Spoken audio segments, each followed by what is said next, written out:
6 दिसंबर को सुबह 11 बजे किसान आंदोलन पर कृषि मंत्री श्याम सिंह राणा ने अपनी प्रतिक्रिया दी।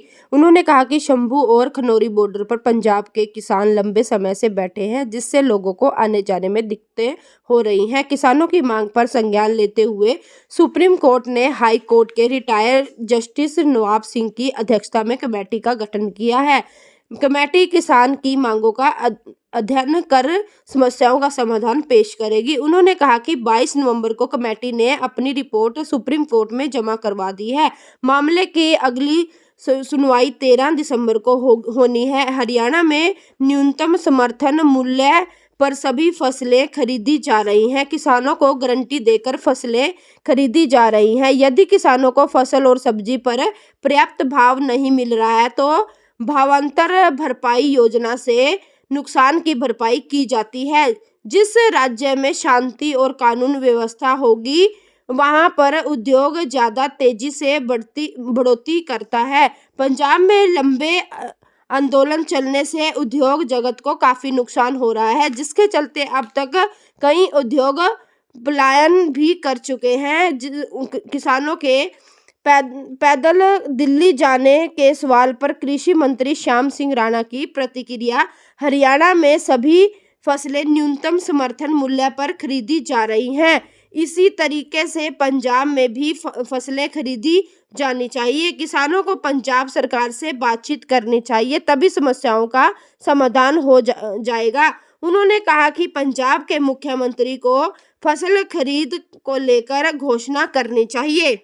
देखिए, समूह बॉर्डर पे और भी एक दो बॉर्डर पे काफ़ी समय से पंजाब के किसान बैठे हैं। इसी दिक्कत को आवाजाही की दिक्कतें जो हुई, सुप्रीम कोर्ट ने भी इस पे कमेटी बनाने का एक निर्णय लिया था, जिसमें नवाब सिंह जी हमारे पूर्व जस्टिस हैं, उनको अध्यक्ष बनाया गया था और उनसे मिलके कोई समस्या का समाधान निकालें।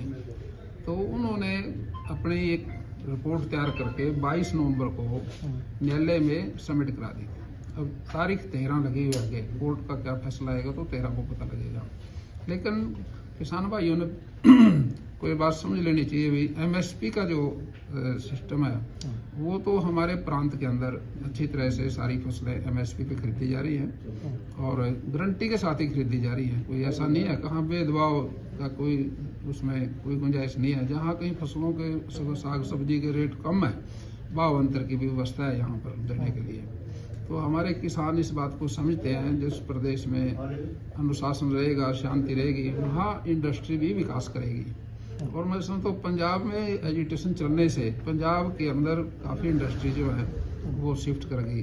जो कोई बिहार चली गई, उत्तर प्रदेश चली गई, तो उससे प्रदेश को भी नुकसान होगा और इससे ऑटोमेटिक नुकसान किसानों को ही होता है, क्योंकि राइस मिलर जो हैं जितने रहेंगे प्रदेश में, उससे धान की फसल का जो चावल निकाला जाता है एफसीआई को देते हैं, उसमें सुविधा मिलती है। अगर राइस मिलर वहाँ नहीं होंगे तो फिर किसान की फसल समेटना मुश्किल हो जाएगा। इसलिए शांति भी जरूरी है। किसान को प्रदेश की सरकार, हमारी केंद्र की सरकार किसानों के लिए 10 साल में जो किया, मैं समझता हूँ भी किसी सरकार ने नहीं किया ऐसे। कांग्रेस का भी राज बड़े लंबे समय तक रहा।